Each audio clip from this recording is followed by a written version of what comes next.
kisah ini kepada muridnya. Muridnya menceritakan lagi sehingga sampailah cerita itu kepada kita hari ini. Dan ini kisah nyata.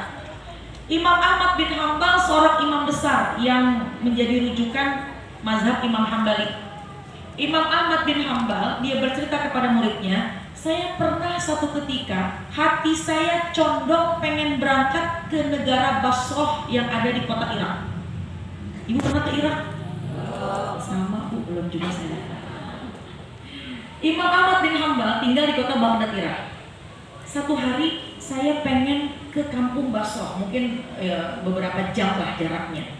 Nggak tahu, nggak ada alasan apa, nggak ada tujuan, cuma angkat aja ke sana. Berangkatlah Imam Ahmad bin Hambal ke kota Basrah, Irak. Karena nggak ada tujuan, sholat maghrib berjamaah di masjid, sholat isya berjamaah di masjid. Karena memang gak ada tujuan, habis sholat isya, Imam Ahmad bin Hambal pengen tidur di masjid karena gak punya tujuan tempat. Kata merbot masjid, kata yang jaga masjid, Pak jangan tidur di sini Pak. Ternyata yang jaga masjid gak tahu bahwa itu adalah imam besar, Imam Ahmad bin Hambal. Pak jangan tidur di sini. Imam Ahmad bangun, tidurlah di pelataran masjid. Kata itu bapak penjaga masjid, Pak jangan tidur di sini juga. Karena nggak tahu bahwa itu adalah Imam Ahmad bin Hambal. Kata Imam Ahmad, ini deh, saya bingung dalam hati, saya tidur di mana ini?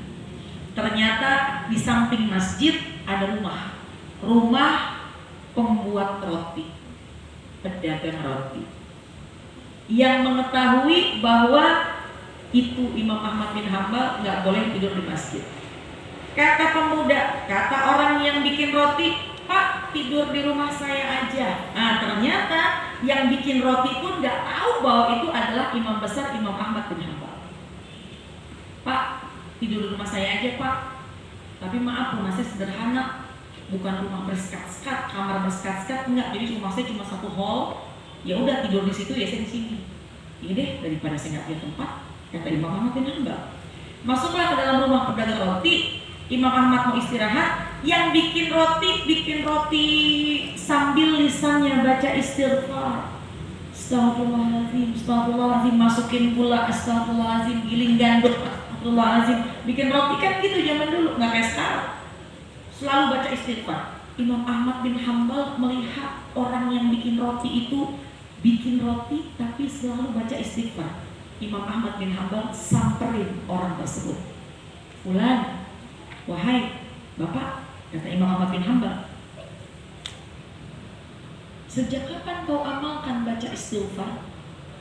Setiap kau lakukan saya liatin, setiap kau bikin roti saya lihat kamu selalu baca istighfar. Kata yang bikin roti sambil giling gandum, saya jadi tukang roti udah 30 tahun. Sepanjang saya bikin roti, sepanjang saya jadi tukang roti, ya itulah sepanjang saya baca istighfar terus. Kata Imam Ahmad bin Hambal, apa yang sudah kau dapati dari amalanmu baca istighfar? Kata yang bikin roti, sambil bikin roti, semua yang saya inginkan selalu Allah kasih. Dengan istighfar yang saya baca, doa saya selalu diijabah sama Allah. Keinginanku selalu diberikan oleh Allah. Tapi kata pedagang roti, kata pembuat roti, ada satu keinginan saya yang belum Allah kasih. Apa itu? Kata Imam Ahmad bin Hambal. Kata yang bikin roti, saya pengen banget ketemu sama imam besar bernama Imam Ahmad bin Hambal. Saya pengen banget ketemu sama imam besar dari kota Baghdad, Irak bernama Imam Ahmad bin Hambal. Karena saya sudah menjalankan amalannya, saya sudah menjalankan ilmu darinya, tapi saya belum pernah ketemu sama orangnya. Saya pengen banget ketemu sama Imam Ahmad bin Hambal.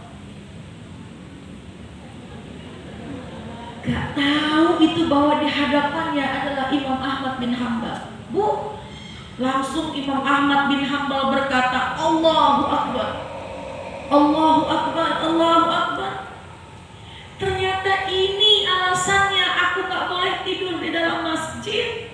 Ternyata ini alasannya aku gak boleh tidur bahkan di pelataran masjid. Ini alasannya ternyata kenapa Allah condongkan hatiku berangkat ke Basrah, kota Irak. Dan ini alasannya kenapa aku tidur di rumahmu malam ini.